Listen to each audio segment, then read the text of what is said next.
Escogimos la ruta a Uzbekistán, hogar de ciudades legendarias como Bukhara y Samarcanda. Llegamos a una región olvidada, que una vez fue un trofeo de Alejandro Magno y del señor de la guerra mongol, Genghis Khan.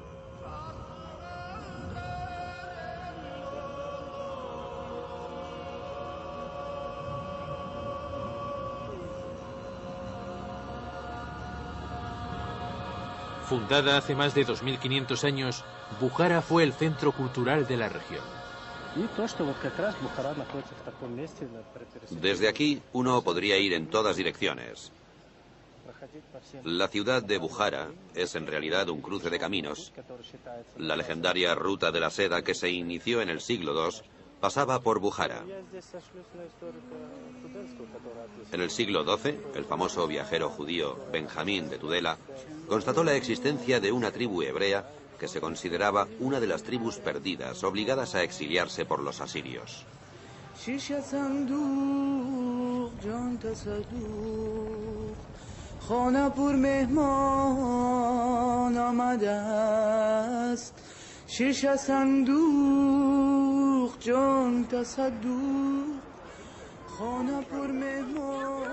En el siglo XIX, el misionero y explorador británico Joseph Wolf anunció que los israelitas perdidos vivían en la ciudad de Bukhara.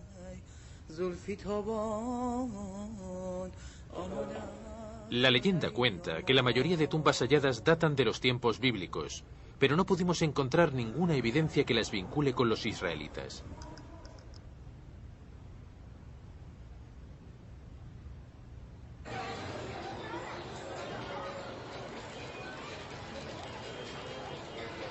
No muy lejos de estas tumbas hay una comunidad judía de origen incierto. El primer dato que la relaciona con las tribus perdidas es el nombre, Issacharov, común en esta zona y no en cualquier otro lugar. Issacar es una de las tribus perdidas y mucha gente de aquí, incluido su rabino, citan a Issacar como su antepasado.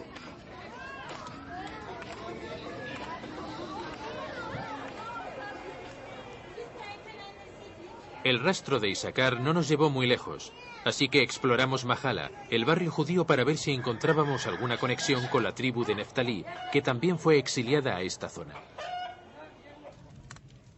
Al principio parecía que lo único que podíamos constatar era que la comunidad era muy antigua.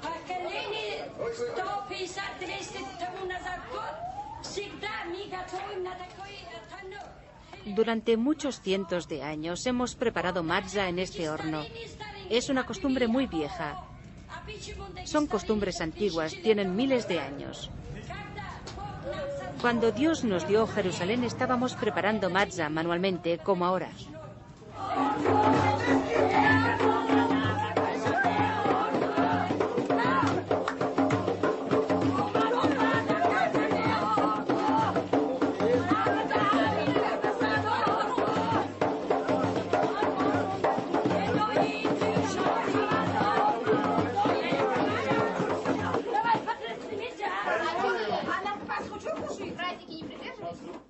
Mientras las mujeres preparan pan ácimo para Pascua, los hombres degollan un cordero tal y como ordena la ley bíblica. La tradición del cordero de Pascua es tan antigua como la Biblia. Se degolla un cordero de un solo corte con un cuchillo muy afilado.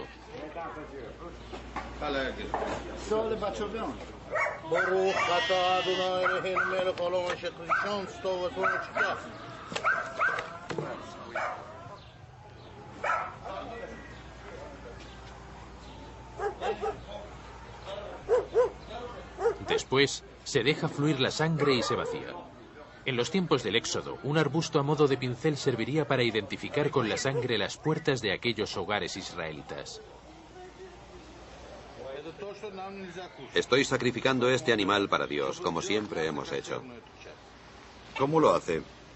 Estoy quitándole el nervio ciático, tal y como indica la ley judía.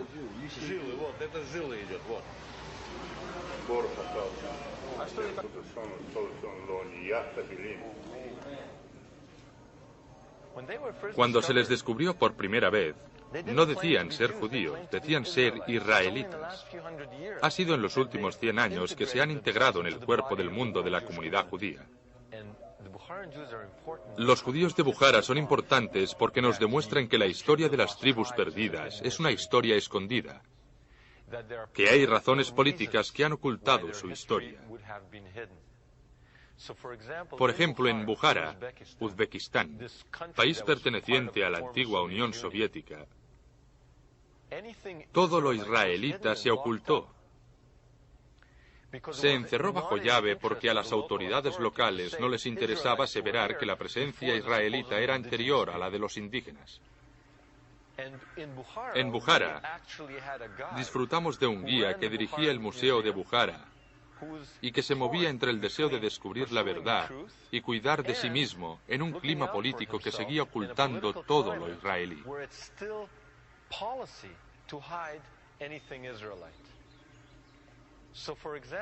Gracias a él, accedimos a un sótano del Museo de Bukhara. En el piso superior se muestra toda la historia oficial y en el sótano, bajo llave, encontramos todo lo referente al mundo de Israel.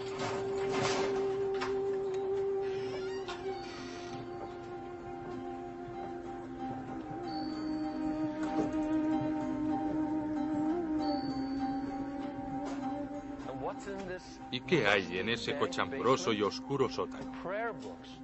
Libros de oración, bandejas de plata con el alfabeto hebreo grabado en ellas.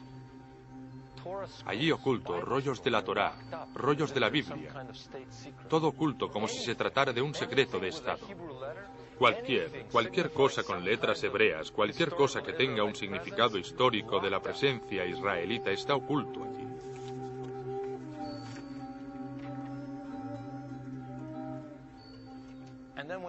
Y cuando le preguntamos sobre los israelitas, no quiso hablar directamente sobre ellos, pero nos dijo, verán, hubo un pueblo que gobernó Asia Central durante 200 años y que fueron conocidos como los heftalitas. Según las excavaciones más recientes, en el siglo VI, Bukhara era la capital de un poderoso reino de semitas que gobernaban en zonas de India, Pakistán y Afganistán. Bien, en el siglo XIX, un escritor ruso, Shubinsky, aseveró que en esta región fue donde se asentaron los israelitas. Pero el pueblo que gobernaba la región fue el heftalita. Y el debate sobre los orígenes de la dinastía heftalita de Bukhara sigue abierto en la actualidad. ¿Quiénes fueron estos heftalitas? ¿Han oído hablar de los heftalitas? ¿Algún heftalita en la sala? No quiero ofender a nadie. Mirando en la enciclopedia británica encontré heftalitas. ¿Y qué dice la primera acepción? Dice, tribu de muchos nombres y enigmática que gobernó Asia Central en los siglos V y VI. ¿Me están siguiendo? Muchos nombres y tribu enigmática y misteriosa. Pero, ¿por qué es tan misteriosa una tribu que gobernó Asia Central durante 200 años? Uno creería que ya serían conocidos después de 100 años de dominio. La segunda frase fue también reveladora, porque dice que fueron conocidos por los escritores medievales como heftalitas y neftalitas.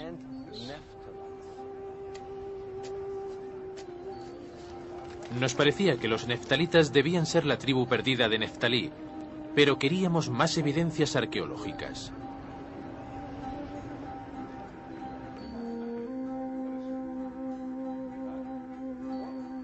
Fuimos al Instituto Tashkent de Arqueología, donde conseguimos acceder a una zona restringida en la que se encuentra un tesoro de antiguos artefactos. Entre ellos, vasijas de 2200 años. Con claridad sobre el antiguo barro, escritura aramea, el idioma de las tribus israelitas.